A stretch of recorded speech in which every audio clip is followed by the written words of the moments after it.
We'll start with the opening statement from Coach Kyle Gerdeman. I think just really proud of our guys' effort tonight. Obviously, we didn't play very well in the first half. I thought against them and their style of play, which is really good. They really defend. They play physical. They don't let you really move around on offense. And I just didn't think we fought hard enough to kind of get what we want out of our offense in that first half. And then I thought we had some guys get frustrated mentally and just kind of, we finished the half with really, no energy. And we talked about that at halftime. So down 12 or 13 or whatever it was. Talk about those things, and I'm sure our guys wanted to do it, but to be able to come out and actually, I thought we totally changed, and we didn't get off to a great start because I think we turned it over the first two possessions of the half, but the first three possessions of the half,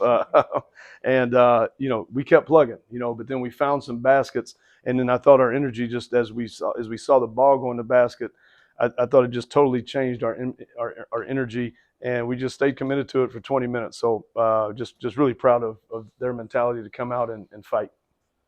You're a pretty humble guy.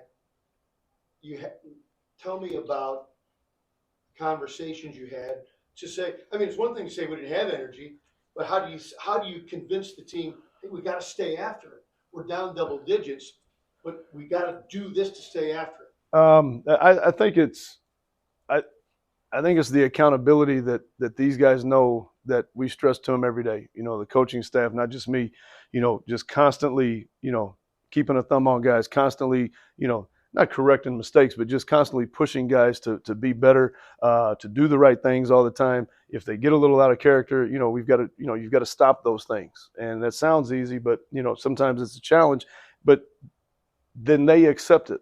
They don't really fight it when we try to coach them. They don't fight it when we tell them, hey, your energy's bad. I mean, I told him at halftime, your energy's awful, and he'll tell you the same thing, but he can handle that. You can tell Markeith that, you can tell Jadis that.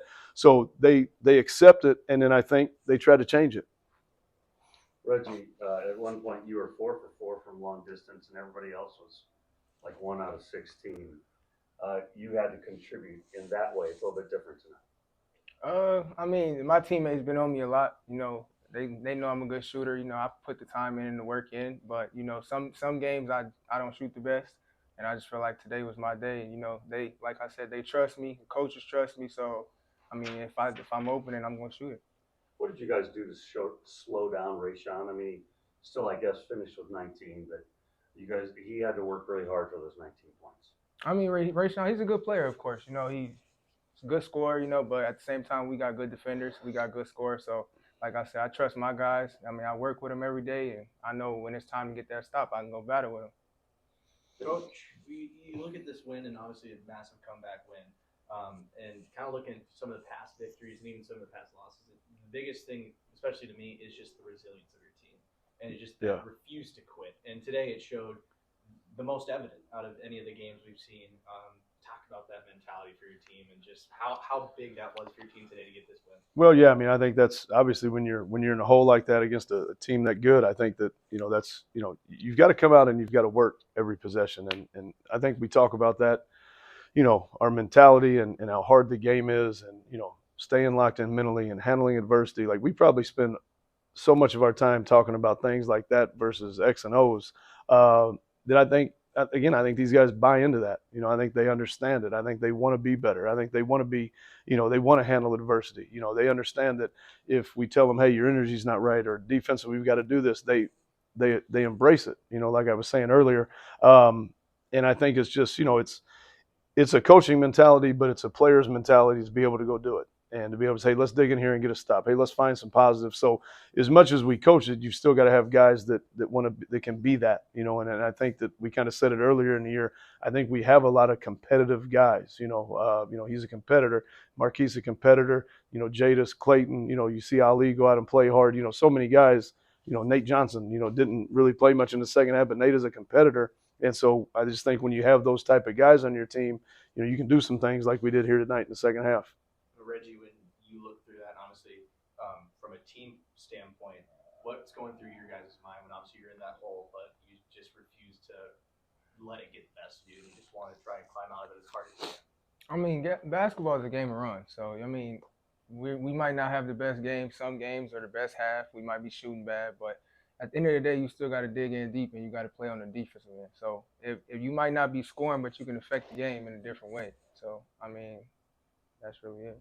Technical free throws, sometimes that, I won't say freaks a guy out, but it's just a different situation. And where we were in the game, 4 straight, and you were iced. That stuff doesn't bother you, it doesn't look like. No, very confident in my free throw ability. I mean, I missed one late, but Yeah. I mean, it happens, but I'm just happy we got the win. You talk about Ali's growth.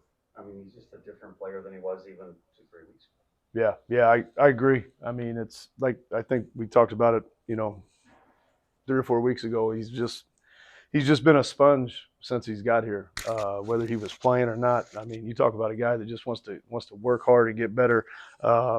Plays with an incredible motor, and really, on the flip side of that, also has a mentality that, like, when he makes a mistake, it really bothers him.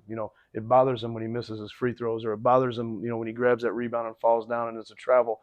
And those things are important too, because I think that's part of why he's working to get so much better, because he just, he wants to be a good player. And I think the thing that's hard, because like you see it with guys when they can score, like they have a lot of confidence. Well, he's a confident person also. Like he thought he should have been playing 25 minutes a game all year. Trust me. And maybe he should have. I don't know. But I think that's the good part about him, is like he's just got such a worker's attitude and a good personality. His energy is terrific. And, to see him get 10 rebounds is tremendous. I mean, the offensive tip-in that he got was maybe just as important as any rebound that he had, so. I wanted to ask you about Futrell too, because he couldn't throw it in the ocean. Yeah. But he gets 10 or 15 points and close to 10 rebounds because he was working at the other parts. Yeah, and I think that's what you got to do. We talk about, and these guys know, like, we have a guy that we meets with our team once a week, and he gave these guys a good message, I thought, a couple of weeks ago, about putting your fingerprints all over the game. And don't just be a shooter. You got more responsibility than that. If you take good shots, we can always live with it. But your main responsibility is to defend and rebound. And so even though he doesn't shoot it well, it was nice to see him engage defensively, and it was nice to see him rebounding, because that's how you stay on the floor. It's that simple, and he buys into it. So it was good to see. Thanks, everyone. Appreciate it.